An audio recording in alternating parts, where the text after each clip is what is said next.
Flash এবং fire point নির্ণয় করব। ফ্ল্যাশ পয়েন্ট কি আর ফায়ার পয়েন্ট কি, তাই না? ফ্ল্যাশ পয়েন্ট হচ্ছে একটা ফুয়েলের সর্বনিম্ন টেম্পারেচার, যে টেম্পারেচারে ফুয়েলের ভিতর থেকে ভেপার উঠতে থাকবে, ঠিক আছে? এই যে টেম্পারেচার, একটা নির্দিষ্ট টেম্পারেচারে আসলে এই যে ফুয়েল দেখতেছি, ফুয়েলের ভিতর থেকে ভেপার মানে বাষ্প উঠতে থাকবে। তখন আমরা কি করব, এই যে অগ্নিশিখা, এখানে গ্যাসের লাইন আছে, এখানে বার্নার আছে, বার্নার দিয়ে বার্নারটা এর উপরে এরকম চালনা করব। চালনা করলে কি হবে, একটা নির্দিষ্ট টেম্পারেচারে এসে আপনার হচ্ছে যে কিছুক্ষণ আগুন ধরবে আবার নিভে যাবে। আমরা যেমন বিদ্যুৎ চমকায় দেখি না, আগুন দেখি আবার কিছুক্ষণ পর আর দেখি না, এরকম হবে। আগুন ওর ভিতরে ফুয়েলের ভিতরে ধরবে আবার নিভে যাবে, এটা হচ্ছে যে ফ্ল্যাশ পয়েন্ট। আরও যদি আমরা আরেকটু হিট দিই তো কি হবে, ওই তেলের ভিতরে আবার আগুন ধরবে নিভে যাবে, এরকম না, সরাসরি মানে ফুয়েলের ভিতরে আগুন ধরে যাবে, এটা হচ্ছে ফায়ার পয়েন্ট। আর এখানে গ্যাসের লাইন আছে, তারপরে হিট হলে এই যে আমাদের কাপটা আছে, এই কাপটা এই যে হিটের উপরে দিব, তাহলে এই কাপটা প্রথমে হিট হবে, তারপরে হিট থেকে এই যে আমাদের ভিতরে যে ইঞ্জিন অয়েলটা আছে এটা হিট হবে, ঠিক আছে?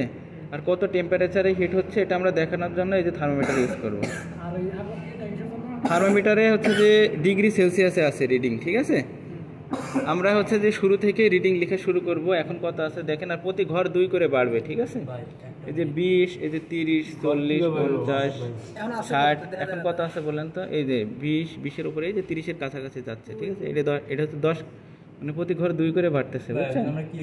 আগে ফ্ল্যাশের কত সেকেন্ড পরে ফায়ার হচ্ছে ওটা আমরা দেখব।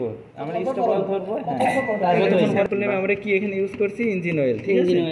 তারপরে স্যাম্পল অ্যামাউন্ট কতটুকু নিয়েছি না, টেবিল এক স্যার এক রকম করাই, তো এখানে অ্যামাউন্ট লিখছে। এখানে 200-এর উপরে যখন যাবে তখন আমরা খুব সতর্ক থাকবো। উপরে দেখবো একজন টেম্পারেচার কত হচ্ছে, নিচের দিকে না তাকাবো, যে দেখবো উপরে সে উপরেই দেখবে, তার কারণে অ্যাকুরেট টেম্পারেচার তো নিতে পারবে না। দেখা যাচ্ছে উপরে নিচে দেখতে গেলে উপরে ধরতে পারবে না, 40-এর কাছাকাছি। হ্যাঁ টেম্পারেচার সেট করা যায়, 100 পর্যন্ত যায়, 100-এর উপরে। আমরা এখন কত দিচ্ছি এখানে? এখন তো আমাদের 100-এর উপরে চলে গেছে, 90 দিচ্ছি, যে এটা এমনি বাড়াই দিয়েছে, 80-এর উপরে উঠে গেছে। 3 বছর তো করা শিখেছি, তো হচ্ছে না ভাই। 200 উঠে গেছে কিন্তু, ঠিক আছে? এখন কিন্তু সতর্কতা থাকতে হবে, 220-এ কিন্তু ফ্ল্যাশ দিতে পারে সম্ভবত, ঠিক আছে? মানে আগুন ধরবে আবার নিভে যাবে, ঠিক আছে? যখন ফ্ল্যাশ দেবে তখন কিন্তু একদম স্টপ ওয়াচ ধরবেন। কত সেকেন্ড ফায়ার হয়ে গেলে থামাই দিব, আগুন ধরে গেলে এই যে ফ্ল্যাশ হয়েছে কিন্তু, দেখছেন? এই যে 220-এ এই যে ফ্ল্যাশ হচ্ছে, দেখছেন? আগুন ধরছে আর নিভে যাচ্ছে, দেখছেন? এটা হচ্ছে যে আমাদের এই যে তেল পাম্পগুলো আছে না, ওখানে কিন্তু এগুলো টেস্ট করে নিয়ে আসে, কিন্তু যখন ওই যে গাড়িতে এই যে ফায়ার হয়ে গেছে, দেখছেন?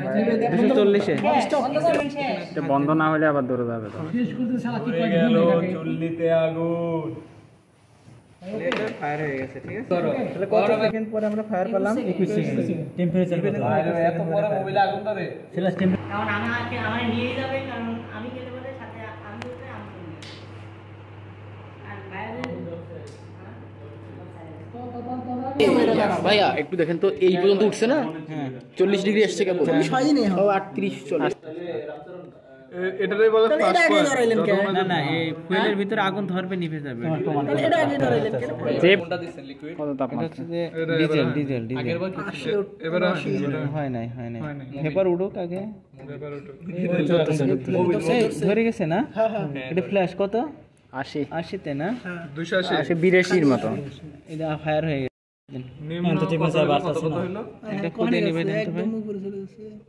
এখন তো বাড়বে 8 সেকেন্ড।